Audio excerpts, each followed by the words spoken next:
Hello guys എല്ലാവർക്കും സുഖമല്ലേ? അപ്പോൾ welcome back to my channel. അപ്പോൾ നമുക്കിന്നൊരു ഡേ ഇൻ മൈ ലൈഫ് കണ്ടാലോ? അത് സ്പെഷ്യലായിട്ടൊന്നുമില്ല. എൻ്റെ ഒരു തട്ടിക്കൂട്ട് ഡേ ഇൻ മൈ ലൈഫ്. രാവിലെ എണീക്കുന്നു, ഫുഡ് കഴിക്കുന്നു, കിടക്കുന്നു, അത്രയൊക്കെ തന്നെ.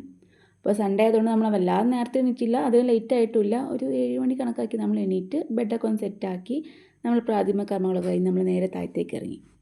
നിങ്ങളൊക്കെ കഴിക്കണമല്ലോ, വിശക്കുന്നുണ്ട്. അപ്പോൾ താഴത്തെത്തിയപ്പോൾ അച്ഛൻ ടി വി കാണുന്നുണ്ടായിരുന്നു. അച്ഛൻ നമ്മൾ പല്ലൊക്കെ പറിച്ചിന്ന് റെസ്റ്റിലാട്ടോ. അപ്പോൾ ആൾ രാവിലെ തന്നെ ടി വിയും കണ്ട് ഇങ്ങനെ ന്യൂസും കണ്ടിരിക്കുകയാണ്. അപ്പോൾ നമ്മൾ ചെന്നപ്പോൾ ഉണ്ട് അമ്മ കോഫി ഉണ്ടെന്ന് പറഞ്ഞു. സ്വതവേ ഞാൻ കോഫിയും ചായ ഒന്നും കുടിക്കല്ല. അപ്പോൾ അമ്മ തന്നല്ലേ വെച്ചിട്ട് നല്ലൊരു കോഫിയൊക്കെ കുടിച്ചു.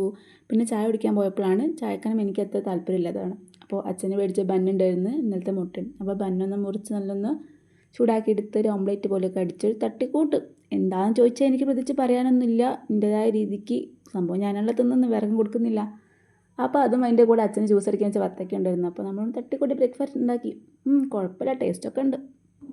സൺഡേ ഹോസ്പിറ്റലിൽ പോകണമെങ്കിൽ നമുക്ക് ഹോമിൽ കുറേ വർക്ക് ഉണ്ട്. അപ്പോൾ ഹോം വർക്കൊക്കെ ചെയ്യാൻ വിചാരിച്ചു. അപ്പോൾ ഫസ്റ്റ് ഒന്ന് അടിച്ചെടുത്ത് തുടയ്ക്കാനും ഇതൊക്കെ കാണുന്ന ഡ്രസ്സൊക്കെ മടക്കിയൊക്കെ കണ്ടിരുന്നു. അപ്പോൾ ഒന്നെല്ലാം മുടിയൊക്കെ ചെയ്യപ്പോഴാണ് മുടി നല്ല രീതിക്ക് കൊഴിയുന്നുണ്ട്. അപ്പോൾ കുറച്ച് വെളിച്ചെണ്ണ ഇട്ട് ഹെയർ പാക്ക് ഇട്ട് പണിയൊക്കെ കഴിഞ്ഞ് നമ്മൾ കുളിച്ചെത്തിയപ്പോൾ നട്ടുച്ചയായി.